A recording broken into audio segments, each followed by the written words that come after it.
आज हिंदी दिवस है। हिंदी दिवस की हार्दिक शुभकामनाएं। हम लोग इस देश का जो गौरवपूर्ण हम लोगों का हिंदी भाषा है, हमारी राजभाषा भी है और हम लोग बहुत गर्व के साथ कहते हैं हिंदी है वतन के हिंदुस्तान हमारा। आप सबको बहुत बहुत शुभकामनाएं। यह देश लोकतंत्र में जीता है और लोकतंत्र के लिए ही बात करता है। लेकिन जिस प्रकार से विगत 11 वर्षों में लोकतांत्रिक प्रक्रिया और लोकतांत्रिक संस्थाएं जो आगे बढ़ रही हैं, वो थोड़ा चिंताजनक है। कल माननीय प्रधानमंत्री जी पूर्वोत्तर के जो पिछले 2 वर्षों से सबसे अशांत राज्य रहा, मणिपुर के दौरे पे गए थे और मणिपुर का जो संघर्ष है, हम लोग देखते हैं कि स्वतंत्र भारत में ये एक सबसे बड़ा एथनिक, इसको हम लोग कह सकते हैं देशज हिंसा के रूप में सामने आया था, जहां लगभग 960 मौतें हुई, चाहे आपसी हत्या में हो या पुलिस के फायरिंग में। हजारों लोग घायल हुए, 10,000 केवल घर जले। कुकी समुदाय के ज्यादा, मैतेई के भी जले। ये कुकी और मैतेई का जो दोनों ट्राइबल, इनका एक एथनिक क्लैश था और क्लैश का कारण, जो द्वंद्व का कारण था, वो भी जो सांप्रदायिक राजनीति भारतीय जनता पार्टी करती है, उसके कारण 870 दिन 29 माह आदरणीय प्रधानमंत्री जी को लग गए दिल्ली से इम्फाल जाने में। केवल 1700 किलोमीटर चलने में।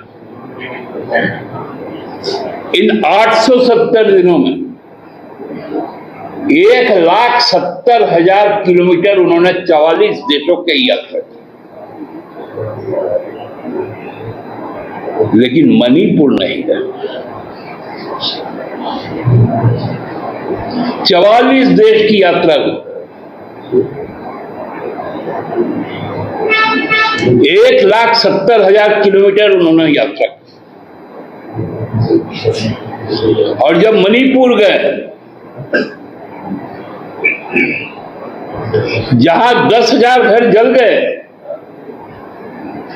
लगभग 30 लाख की आबादी वाला राज्य में 50,000 से ज्यादा लोग डिटेंशन कैंप में हैं। जो भारत सरकार के सुरक्षा में उन आश्रय गृहों में है, वहां जाके घोषणा करते कि 7,000 हम पक्का घर बनाएंगे।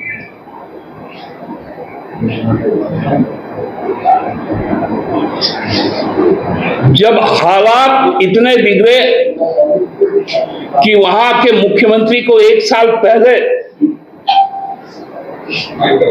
2024 में इस्तीफा देना पड़ा, लेकिन मुख्यमंत्री रहते जो कांड हुआ, उस पर प्रधानमंत्री जी एक बार भी नहीं बोले। सुप्रीम कोर्ट के बोलने के बावजूद उनका इस्तीफा नहीं हुआ।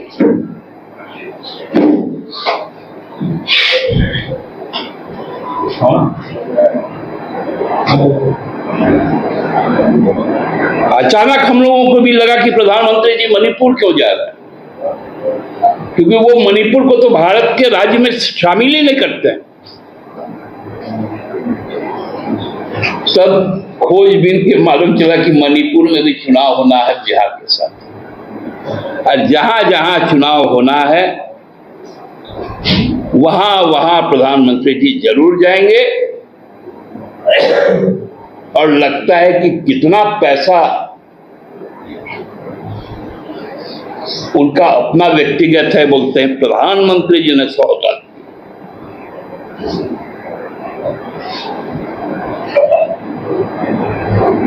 भारत सरकार का पैसा, हमारे जैसे आपके जैसे लोगों का टैक्स का पैसा,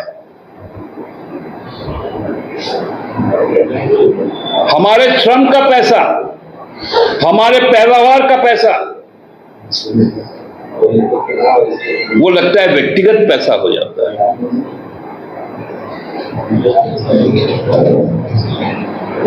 बड़ा दुर्भाग्यपूर्ण। केवल चुनावी जीत के लिए यदि देश चलेगा, यदि केंद्र सरकार चलेगी, तो ना वो लोकतंत्र को मजबूत कर पाएगी, न इस देश की संविधान की रक्षा। अभी नॉर्थ ईस्ट में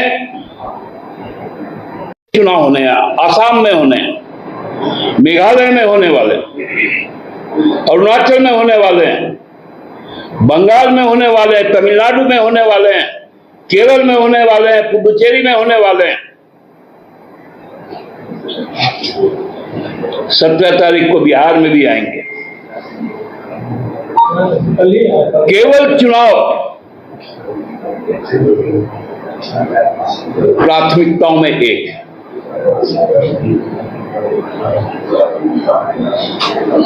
870 दिन जो प्रदेश जला हो, उसमें कैसे विश्वास पैदा होगा जब देश का नेता वहां नहीं पहुंचता? कैसे आपस में समन्वय बनेगा? क्योंकि भारतीय जनता पार्टी के तरफ से जो सार्वजनिक बयान आ रहे मणिपुर से, उनके भी विधायक, उनके भी सांसद सब कह रहे कि हम लोगों को आपस में बांट, जो बांटने की राजनीति प्रधानमंत्री जी शुरू किए हैं,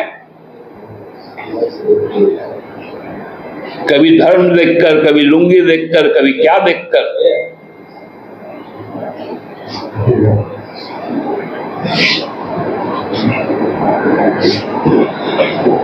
इस तरह से देश आगे नहीं बढ़ सकता। हम भी आदिवासी स्टेट हैं, हमारे यहां पर भी कई आदिवासी समुदाय एक साथ रहते हैं, उसमें भी इनकी नजर लग गई।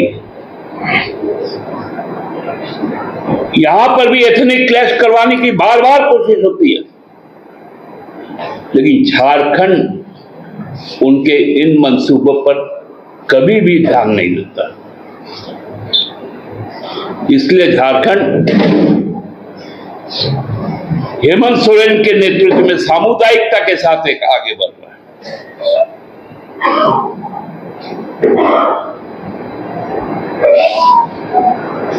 हम लोग मणिपुर के साथ हुए जो भेदभाव है, जो अन्याय है, उसकी कड़ी शब्दों में निंदा करते हैं और प्रति मणिपुरी व्यक्ति को पुनः स्थापित होने में केंद्र सरकार की जो भी जरूरतें हैं उसको उनको देना चाहिए, न केवल आश्वासन देना चाहिए। के द्वारा एसटी सूची में खुद को दर्ज कराने की मांग हो रही है, इसको पार्टी किस रूप से देख रही है? क्या ये सामाजिक मुद्दा कभी राजनीतिक पंथा दिखेगा? देखिए, मैंने कहा कि इसलिए मैंने कहा कि भाजपा की एक नापाक कोशिश है कि इस तरह के एथनिक क्लैश करवाने का, लेकिन इस पे संभव है नहीं। जो व्यवस्था बनी हुई है वो सरकार को सोचना है, सामाजिक संगठनों को सोचना है, उसमें राजनीतिक दलों का सोचने का बहुत ज्यादा दायरा नहीं। क्रिकेट आप देखेंगे अभी जो हाथ फिलहाल में होने वाला है?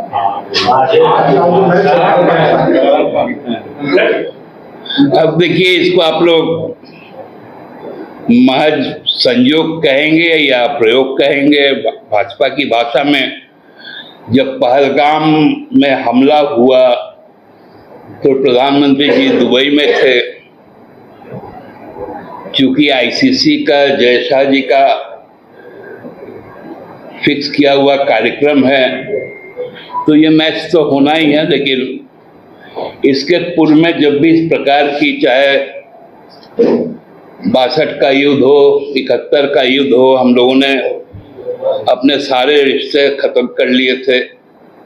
कारगिल युद्ध के समय भी हम लोगों ने कोई संबंध नहीं रखा था, चाहे मुंबई अटैक पे 2008 में। अब चूंकि व्यावसायिक मामला है, जो गुल्ली डंडा भी नहीं खेला है तो उसको बैट बॉल पकड़ा दिया गया, तो यही सब होना है। 10 सेकंड का 15 लाख मिल रहा है ऐड का रेट पे। हाँ, तो पैसा है ना, जहां पैसा है वहां गुजरात है। दादा, असम में मोदी जी ने कहा है कि मैं भगवान शिव का भक्त हूँ, सारा जहर पी लेता हूँ। जहर कौन लोग है आप लोग?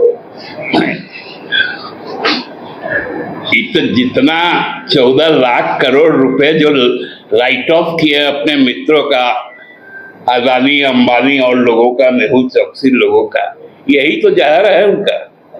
तो दोस्तों का जहर तो दोस्ती का पीता है। दादा, डेमोग्राफी मिशन की भी बात मोदी जी ने कहा है। वो झारखंड में जो डेमोग्राफी चेंज को लेकर डेमोग्राफी मिशन बनाएंगे। मोदी जी इस देश को क्या क्या बनाएंगे आप देखिए। अभी तो नेपाल एक सबक है, जो लोकतंत्र में विश्वास रखते हैं उनको, और साउथ एशिया के लिए तो एक भमक भी है कि 3 वर्षों में 3 इस तरह का जनाक्रोश का सामना करना पड़ा। चाहे आपके दक्षिण में श्रीलंका हो, पूरब में बांग्लादेश हो और उत्तर में नेपाल। ये खतरनाक संकेत है, मैं बस इतना ही कहूंगा। और एक बात कहूंगा कि जब मैं खड़ा होऊंगा तो देख लीजिएगा, मैंने कुर्ता के नीचे पजामा भी पहन रखा है।